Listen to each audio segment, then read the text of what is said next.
Hey everybody, it's Dave and Courtney. Hi, everybody. Hope everybody's doing okay, and hopefully the last recordings that we did, you got something out of it and that it was helpful. Here we are doing another one, and one thing that we realized after doing the last one is that we need to help again. Uh, we're doing these videos right now regarding mental health and the pandemic, COVID-19, whatever you want to call it. And we realized in the last video that we talked about what do you do when you're scared and anxious and all that sort of thing. And after, like I said, after we did that, we realized we probably need to pay attention to, or call it your attention to, what happens to us when we should be concerned and when we should seek out help, or just some things to pay attention to keep our mental health in check. And so that's what our video will be about today. And Courtney, I think you were starting us off with that. Yeah, so one of the things that me and Dave talked about, obviously was to give you some understanding of maybe what is happening for you right now. In this pandemic that we're finding ourselves in, you might find that your level of stress and how your body is reacting, your mind, your emotions, are very different than maybe what you normally would react to just an everyday stressor. So we just want to, kind of give you the signs and symptoms and just convey that this is very normal, given this very abnormal event we find ourselves in, with COVID-19. So what we did is we pulled from a variety of different sources. So the things that we're going to be talking today do stem from SAMHSA, NAMI, which is the National Alliance on Mental Illness, the National Institute of Health, the CDC. All of these sites have tons of resources. So we definitely encourage people to take a look at those sites if you want to get some more information as well too. But we're going to kind of break down as far as like what you might be experiencing, in different parts, just different parts of you, and when it might be time to see somebody about those, if symptoms become too much for you. So I'm going to kind of go over, behavior wise, what we might be seeing as a result of, COVID-19. So one of the big things, and I'm hearing this a lot as a counselor, and Dave, I'm sure you're hearing it too, is like there's a whole decrease or maybe even an increase in energy levels. So people are finding like they're not motivated. They can't necessarily do things that they would normally do. Maybe that house chores or errands, or, just everyday tasks. They're just having low energy, low motivation. You might find that you turn to alcohol or substances way more. So maybe that glass of wine that you have is now 3 glasses of wine, or you know what I mean? Like you might find that you're using more as a way to cope with what is going on. You might feel more irritable as well too. You might argue or have a frequent outburst. We're in close quarters with people, so obviously this is something that might happen. You might have trouble relaxing. You might have trouble falling or staying asleep. You might be crying more as well.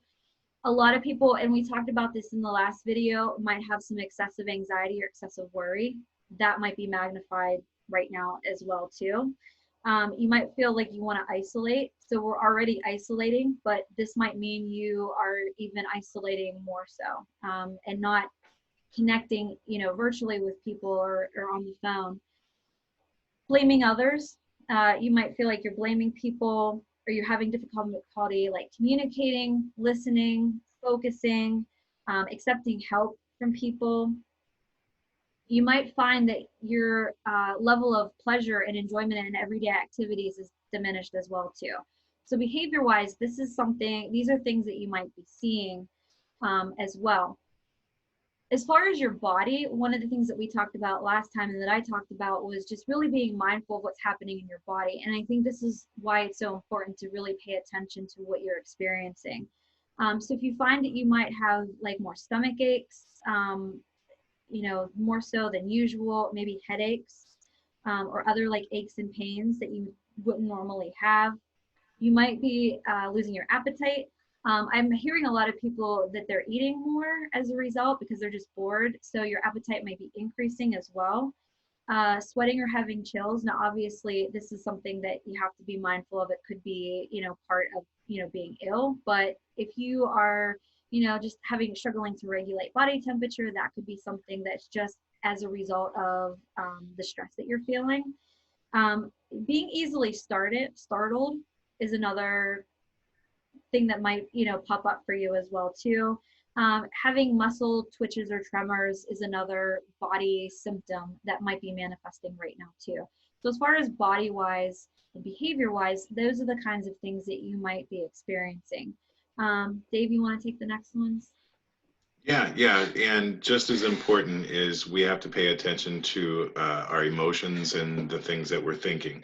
And I had mentioned on the last video that paying attention to what you're thinking and what you're feeling is extremely important to, you know, making some sense and getting better with the experiences that you're having.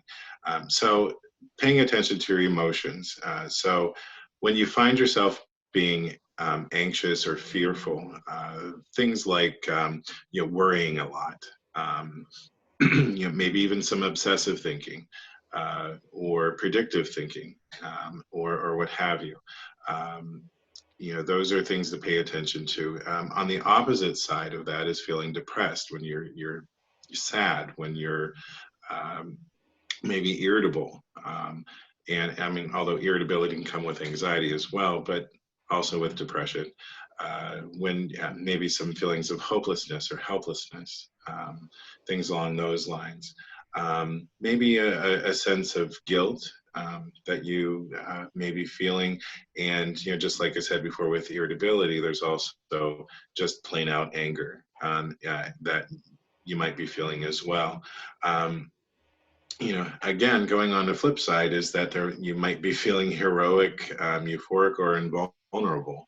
And those are things a lot of times we attribute to having some manic symptoms, but they can be normal as well, or they can be an indication of something that's going on that you need to pay attention to. Sticking with, again, those depressive emotions, not caring about anything at all, feeling overwhelmed, either by anxiety or sadness or what have you. Those are some very common emotions that we tend to have that we need to pay attention to. But switching over to thinking, when you are having trouble remembering things, anxiety and depression can make us forgetful or absent-minded or what have you, feeling confused, not knowing what you're thinking or what to think about certain things, having trouble thinking clearly and concentrating are definite signs, or having difficulty making decisions. And we could probably go on and on about different things that happen to our body and to our thoughts and our emotions and all of that. And we just want, that's certainly what we just read off is not an exhaustive list of things that can happen, but some things that you should be paying attention to. And sticking with that, Courtney, is, when we're in a pandemic, these things are normal to feel. I know, again, we want to stay away from that word normal, but maybe typical is a better word, that we're going to experience these things in everyday life with what's going on.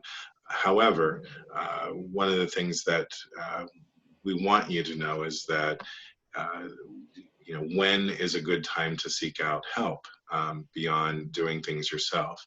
And typically that's when maybe you have had these negative thoughts or emotions or symptoms with your body or what have you.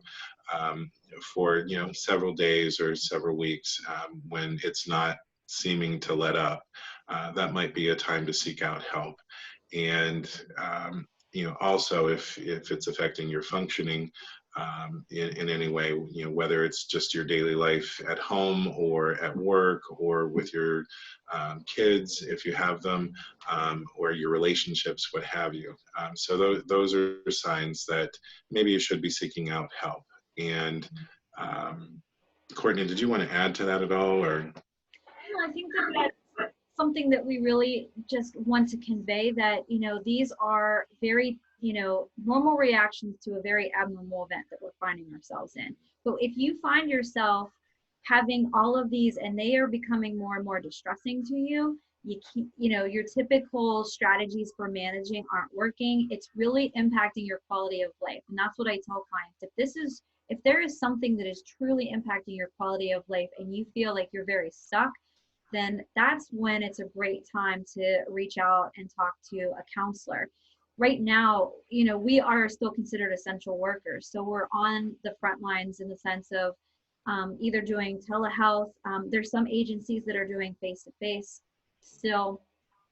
And so, I think, that's just what we want to convey.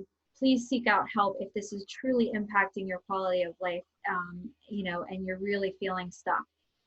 The other thing too is that we wanted to kind of convey, these symptoms to be on the lookout for. In the next video, we really want to talk about, okay, so if this is what's happening, here's some tips and tricks that you can use to see if they help you, and then go from there. So just making sure that if it's really to that point where you're just so overwhelmed, or it's impacting you that significantly, to seek somebody, professionally, seek out a therapist. Right. Okay, I think that pretty much covers what we wanted to cover today. Like Courtney said, our next video will be about tips on how to address some of these things. But until then, again, keep sending your comments, your questions. We are listening, and we want to help. So until next time, we'll see you. Bye-bye.